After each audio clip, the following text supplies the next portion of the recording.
या देवी सर्वभूतेषु शक्तिरूपेण संस्थिता नमस्तस्ये नमस्तस्ये नमस्तस्ये नमो नमः।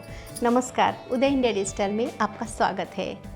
गुप्त नवरात्रि का पवित्र समय चल रहा है। इस मौके पर माँ भगवती के समस्त सिद्ध साधक अपने अपने साधनाओं में लीन है। 10 महाविद्याओं का अलग अलग विधि विधान से पूजा किया जा रहा है। हमारे प्राचीन ग्रंथों में 10 महाविद्या के पूजन के विधानों का उल्लेख है, जिनकी पूजा हर तरह की शक्ति प्राप्त करने के लिए की जाती है। महाविद्या साधना बेहद जटिल मानी जाती है और इसमें मंत्र, तंत्र और यंत्र तीनों का इस्तेमाल किया जाता है। भारतीय चेतना के पिछले एपिसोड में हमने आपको 10 महाविद्याओं का परिचय दिया था और उनके प्रादुर्भाव की कथा बताई थी। इस बार मैं आपको 10 महाविद्याओं की विशेषताएं और स्वरूपों के बारे में बताती हूँ। सबसे पहले बात करते हैं माँ काली की, जिन्हें सभी 10 महाविद्याओं में प्रथम रूप माना जाता है। माँ काली बेहद जल्दी प्रसन्न और जल्द रूठने वाली देवी हैं। इसीलिए जो भी भक्त उनके साधना करना चाहता है तो उसे एकनिष्ठ होकर पवित्र मन का होना चाहिए। वो त्रिशूल और तलवार धारण करते हैं। कोलकाता, उज्जैन और गुजरात में महाकाली के जागृत चमत्कारी मंदिर है। दूसरे महाविद्या है माँ तारा। भगवान राम के गुरु महर्षि वशिष्ठ ने सर्वप्रथम माँ तारा की आराधना की थी। यह तांत्रिकों की मुख्य देवी है। उनकी आराधना करने पर आर्थिक उन्नति और मोक्ष की प्राप्ति होती है। पश्चिम बंगाल के बीरभूम जिले में तारापीठ है। इसी स्थान पर देवी तारा की उपासना महर्षि वशिष्ठ ने करके तमाम सिद्धियां हासिल की थी। तारा देवी का दूसरा प्रसिद्ध मंदिर हिमाचल प्रदेश की राजधानी शिमला में स्थित है। भक्तों की परेशानियां दूर करके उनका तारण करने के कारण उन्हें माँ तारा कहा गया है। तीसरी महाविद्या है त्रिपुरा सुंदरी, जिनको ललिता राज राजेश्वरी भी कहते हैं। पूर्वोत्तर में स्थित त्रिपुरा में माँ त्रिपुरा सुंदरी का शक्तिपीठ है। यहाँ पर माता की 4 भुजा और 3 नेत्र हैं। माँ त्रिपुरा सुंदरी में इस ब्रह्मांड की समस्त सुंदरता समाई हुई है।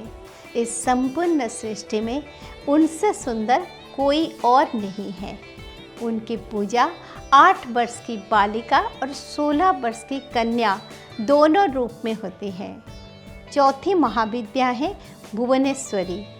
पुत्र प्राप्ति के लिए माता भुवनेश्वरी की आराधना की जाती है। वो शताक्षी और शाकंभरी के नाम से भी जानी जाती है।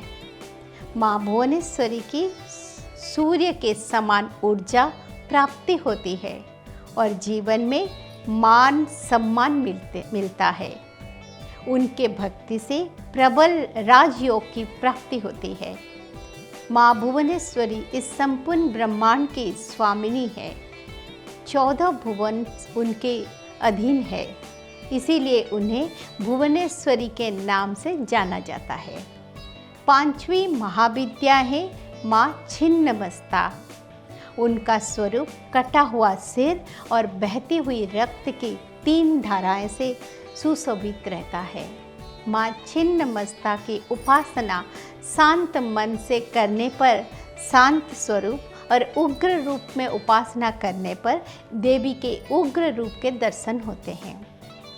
माता छिन्नमस्ता का प्रसिद्ध मंदिर झारखंड में दामोदर नदी के तट पर स्थित है।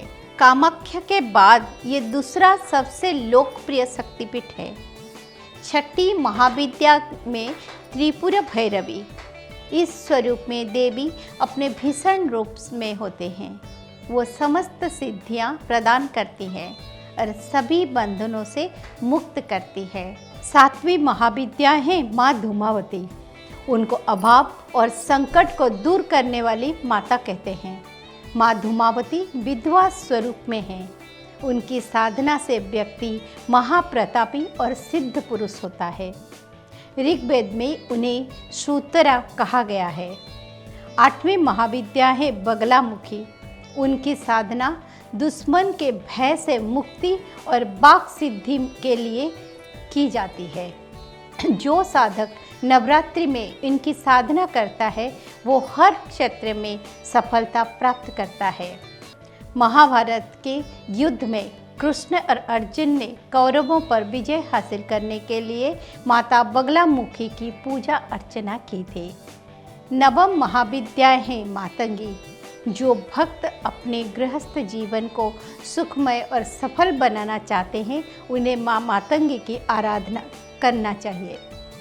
मतंग भगवान शिव का ही और एक नाम है। जो भक्त मातंगी महाविद्या की सिद्धि प्राप्त करता है वो अपने खेल, कला और संगीत के कौशल से दुनिया को अपने बस में कर लेता है। दसम महाविद्या माँ कमला। उनकी साधना समृद्धि, धन, नारी, पुत्र की प्राप्ति के लिए की जाती है। उनकी साधना से व्यक्ति धनवान और विद्यावान हो जाता है और संसार में समस्त सांसारिक सुखों की प्राप्ति करता है। तो यह थी जगदम्बा के 10 महाविद्या स्वरूपों का परिचय। आध्यात्मिक विषयों पर हर अपडेट हासिल करने के लिए कृपया उदय इंडिया को सब्सक्राइब करें और बेल आइकन दबाना ना भूलें। ओम नमो चंडिकाय।